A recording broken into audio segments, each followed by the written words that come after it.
왜 저 사람은 나를 자꾸 오해할까? 나는 이런 뜻이 아니었는데 왜 이렇게 전달되지 않지? 사실 우리가 누군가를 제대로 이해하고 또 오해 없이 관계를 쌓기 위해서는 반드시 해내야 할 단 하나의 능력이 있습니다. 이 능력을 잘 발휘하는 사람들에게는 사람들의 마음이 훤히 보이지만 이 능력이 부족하면 평생 사람을 오해하며 살게 되고 나 역시 끊임없이 오해받게 됩니다. 자, 그 능력이 바로 무엇일까요? 네, 대화입니다. 사람은 누구나 자기만의 관점과 해석의 틀을 가지고 살아갑니다. 그렇기 때문에 상대를 이해하려면 내 기준이 아니라 그 사람이 세상을 어떻게 보고 있는지, 무엇을 중요하게 느끼는지, 그의 머릿속에서 어떤 생각이 흐르고 있는지를 물어봐야 합니다. 아무리 혼자 추측하고 상상을 해봐도 정확할 수 없습니다. 정답은 언제나 그 사람의 말속, 마음속에 있습니다. 그래서 우리는 말해야 하고 들어야 하고 그 사이에서 서로를 알아가야 합니다. 대화는 누구나 평범하게는 할 수 있습니다. 하지만 누군가의 마음을 여는 대화, 오해를 줄이고 신뢰를 쌓는 대화, 관계를 성장시키는 대화는 노력 없이는 절대 훌륭한 수준까지 갈 수 없습니다.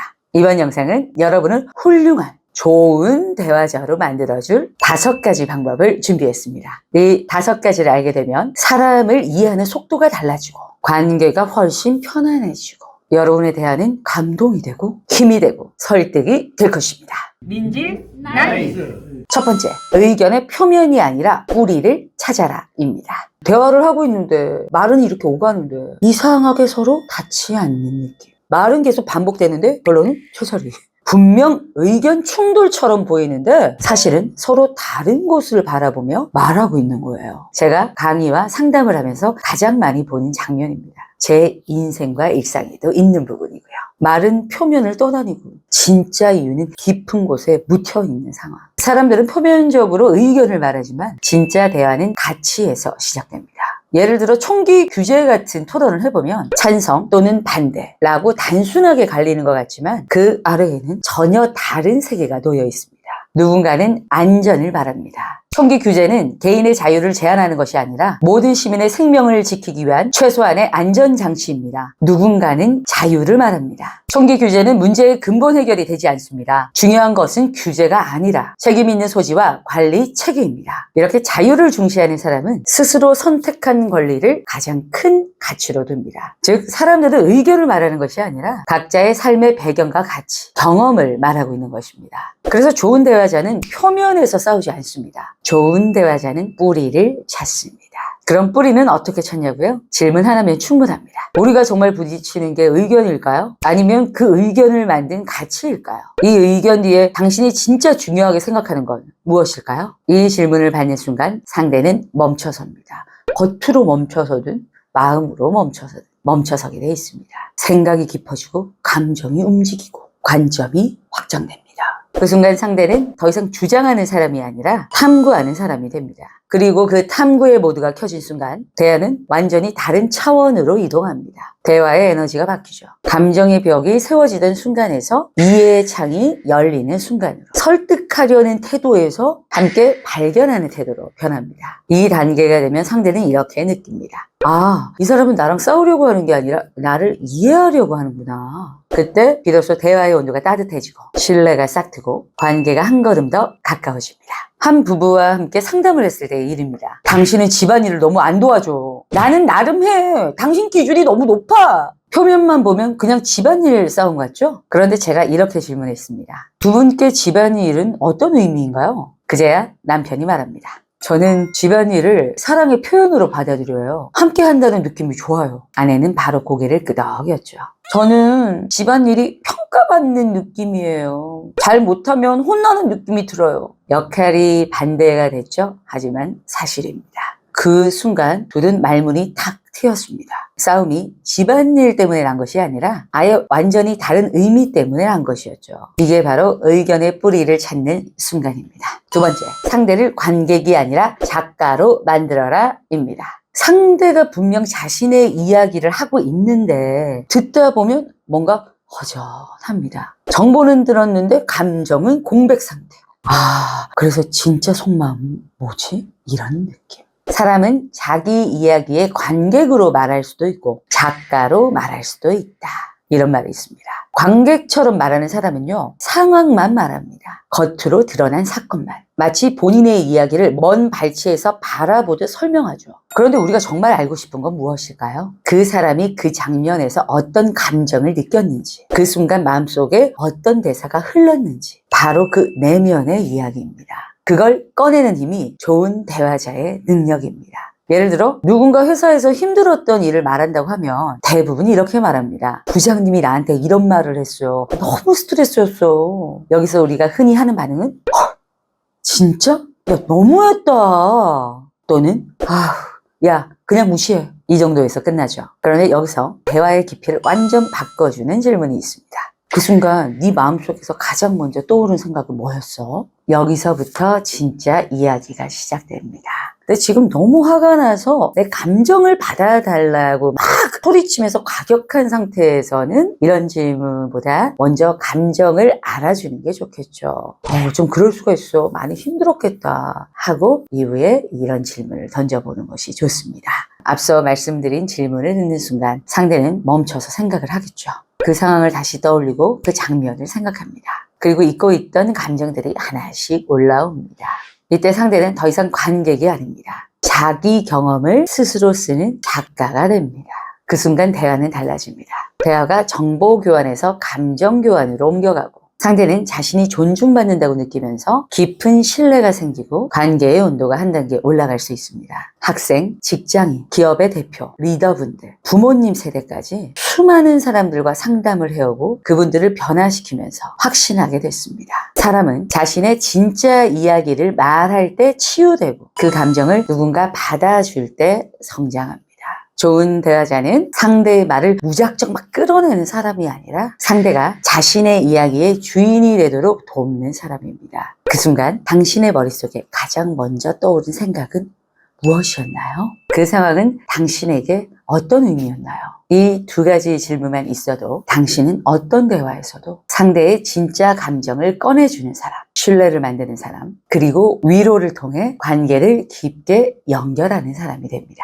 세 번째는 능동적으로 반응하며 주의를 100% 기울여라 입니다. 누군가에게 진심으로 이야기를 하고 있는데 상대가 듣는 듯 하면서도 듣지 않는 느낌. 눈은 나를 보고 있지만 마음은 저 멀리 어딘가에 가 있는 것 같은 그런 순간 말이에요.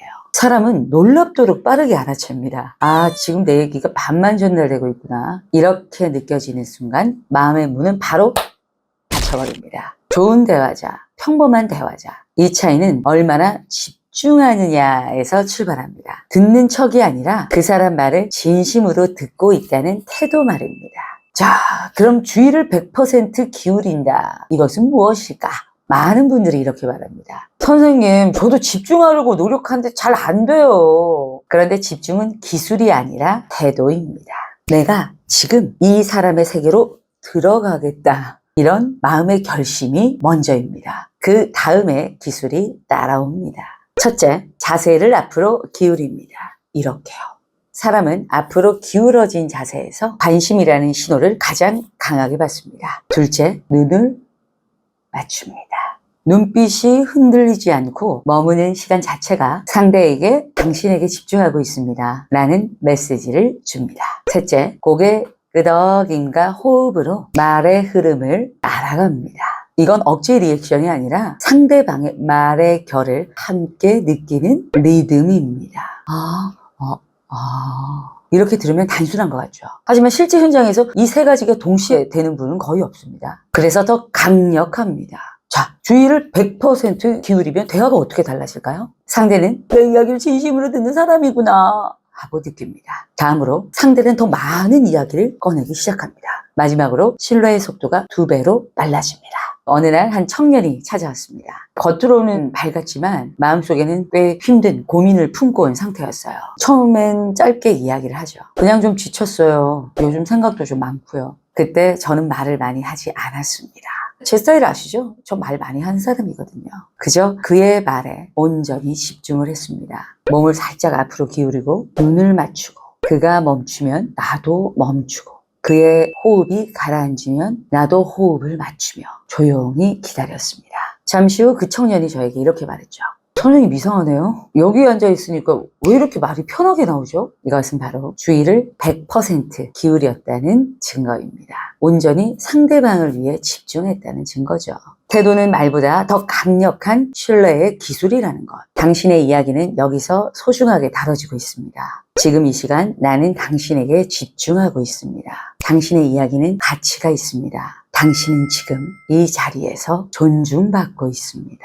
대화의 고수는 말을 많이 하는 사람이 아니라 때와 장소 그리고 사람에 맞춰 상대의 감정을 함께 경험해주는 사람입니다. 네 번째, 충돌 시 보석 진술로 이어가라 입니다.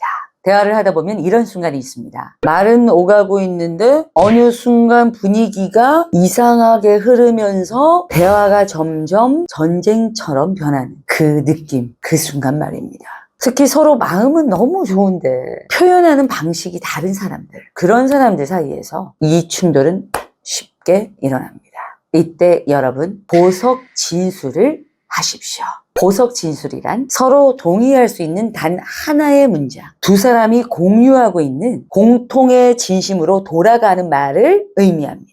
사람들은 의견이 갈리기 시작하면 상대방의 말 전체를 반대로 받아들이는 경향이 생깁니다. 하지만 마음 깊은 곳에는 같은 진심이 있는 경우가 훨씬 많습니다. 그 진심을 다시 꺼내놓는 것, 그게 바로 대화를 살리는 기술입니다. 그럼 보석 진술은 어떻게 꺼낼 수 있을까요? 제가 사용하는 방식은 아주 간단합니다. 우리가 지금 방법은 다르게 생각하지만 결국 원하는 건 같은 방향이죠. 우리가 둘 다 해결되고 좋아지길 바란다는 마음은 같지 않을까요? 조금 다르게 말하고 있어도 서로 잘 되길 바라는 마음은 같은 거 맞죠? 이렇게 공통의 진심을 꺼내는 순간 대화의 온도가 눈에 띄게 달라집니다. 분위기가 식지 않고 다시 관계 쪽으로 이동하는 거죠. 왜 이런 변화가 일어날까요? 사람은 다른 의견 때문에 상처받는 것이 아니라 내 마음이 오해받고 있다고 느낄 때 상처를 받습니다. 그러니 마음의 자리부터 다시 맞추어주면 갈라졌던 말이 다시 이어지고 흩어지던 감정도 다시 한 곳으로 모입니다. 어느 날 한 대학생 회원이 이렇게 말했습니다. 선생님, 저는 열심히 하려고 하는데요. 부모님은 늘 반대만 해요. 저를 전혀 이해하지 않는 것 같아요. 그 학생도 사실은 상처가 컸지만 부모님 역시 그 회원이 잘 되길 바라는 마음에 강하게 말을 한 것이었죠. 그래서 저는 이렇게 말했습니다. 지금 부모님의 말이 회원님을 아프게 한 건 맞아요. 하지만 그 속마음만큼은 당신이 잘 되길 바라는 마음이라는 건 틀림없을 거예요. 그 마음에 대해서는 우리 회원님도 동의하시죠? 그 회원님은 한참을 침묵하다가 고개를 끄덕였습니다. 그 고개의 끄덕임, 그게 바로 보석 진술의 순간입니다. 공통의 진심을 다시 확인한 순간 대화의 방향이 달라지고 마음도 부드럽게 가라앉기 시작합니다. 대화의 기술이 정말 많지만 관계를 다시 잇는 기술들은 의외로 단순합니다. 의견은 달라도 마음은 같다는 사실을 확인하는 것. 이것이 바로 충돌 상황에서 꺼내야 할 보석 같은 진술입니다. 다섯 번째는 친숙한 화제를 꺼내라입니다. 뭐라고 말을 꺼내야 하지? 어색한데 무슨 얘기를 하지? 어떤 새로운 곳에 가면 누가 저를 찾아와도 그 사람들은 어떤 사람이죠? 처음 만나는 사람이 됩니다. 이때 가장 빠르고 가장 안전하며 상대의 마음을 따뜻하게 여는 방법이 있습니다. 바로 친숙한 화제를 꺼내는 것입니다. 막 대단하고 멋있는 말을 하고 특별한 걸 얘기해야 된다고 생각을 하지만 아닙니다, 여러분. 사람들은 새로움보다 익숙함을 좋아합니다. 사람은 대화에서 낯설고 새로운 주제보다 이미 알고 있는 주제를 훨씬 더 좋아한다는 겁니다. 쉽게 말해 낯선 주제는 사람을 흥미롭게 하기보다 오히려 더 긴장하게 만든다는 뜻입니다. 왜냐? 새로운 것을 상상하고 이해해야 한다는 건 생각보다 에너지를 많이 씁니다. 그런데 익숙한 주제, 내가 좋아하는 주제는 머리보다 마음이 먼저 움직입니다. 흥미, 즐거움, 편안함이 자연스럽게 올라오죠. 자, 그럼 어떻게 해야 할까요? 우리가 대화를 시작할 때 가장 먼저 해야 할 것은 상대가 편안하게 이야기할 수 있는 주제를 꺼내는 것입니다. 예를 들어 어떤 것들이 있을까요? 상대의 옷, 소지품, 말투, 사용하는 단어, 관심사를 관찰합니다. 사람은 자신이 좋아하고 애착이 있는 것을 무심코 드러냅니다. 그 작은 단서 하나가 대화의 문을 여는 황금 열쇠가 됩니다. 예를 들면 여행 국가 스티커가 붙은 캐리어, 특정 향이 강한 향수, 노트에 적힌 여행지 명칭, 휴대폰 케이스 속 반려동물 사진, 좋아하는 작가의 책, 특정 카페 브랜드 텀블러, 깨끗하게 다듬어진 손톱 또는 예쁜 네일 아트, 이런 것들을 통해서 충분히 이야기를 시작할 수 있습니다. 이렇게 말을 꺼내볼 수 있겠죠? 반려견이에요? 사진 너무 귀엽네요. 몇 살인가요? 어머, 이 책 저도 좋아하는 작가인데 지금 이거 읽고 계신 거예요? 이 텀블러 특정 매장 건데 여기 매장 자주 가세요? 와, 향수 향이 너무 좋은데 혹시 뭐뭐 브랜드 맞아요? 질문이 아주 평범하죠. 하지만 상대는 자신이 좋아하는 주제를 이야기하는 순간 긴장이 풀리고 말문이 열립니다. 맛있는 음식은 입맛을 다시게 하고 좋아하는 음악은 어깨를 들썩이게 하죠. 마찬가지로 좋아하는 이야기를 꺼내면 마음이 열리고 그 마음이 열린 자리에 신뢰가 들어옵니다. 대화는 기술보다 관계가 먼저입니다. 관계가 열려야 기술이 들어갑니다. 어느 날 40대 여성분과 첫 상담을 하는데 표정이 굳어있고 말수가 거의 없었습니다. 어떤 질문을 해도 네, 아니요로 짧게 대답하더라고요. 그런데 문득 가방에 작은 하트 키링이 보였습니다. 아이의 이름이 적혀 있었습니다. 그래서 조심스럽게 물었죠. 혹시 아이가 직접 선물해 주신 건가요? 아니면 조카? 그 순간 두 분의 표정이 눈에 띄게 부드러워졌습니다. 그리고 그 자리에서 자녀 이야기가 20분이나 넘게 이어졌어요. 상담 전체 분위기가 완전히 달라졌습니다. 이렇게 사람의 마음은 익숙한 것에서 열린다는 것. 대화는 어려운 철학이나 특별한 이야기가 필요하지 않습니다. 상대가 이미 좋아하는 것, 익숙한 것, 편안한 것에서부터 시작하세요. 인생이 변하는 스피치, 민지 나이스. 대화는 말하는 기술 이전에 사람을 대하는 태도다. 우리가 누군가의 의견을 넘어서 그 사람의 가치, 감정, 내면의 세계까지 보려고 노력할 때 그때 비로소 대화는 갈등을 줄이고 관계를 깊게 연결해 줍니다. 관계를 바꾸고 싶다면 상대를 바꾸려고 하지 마세요. 대화의 방식을 바꾸면 됩니다. 그리고 그 변화는 아주 작은 질문 하나, 아주 짧은 눈맞춤 하나, 아주 소박한 리액션 하나에서 시작됩니다. 여러분의 대화가 누군가의 마음을 회복시키고 상대의 삶을 밝히고 여러분 자신의 관계를 단단하게 만들어주는 그런 힘있는 대화가 되길 진심으로 응원합니다. 오케이, 나이스 최고.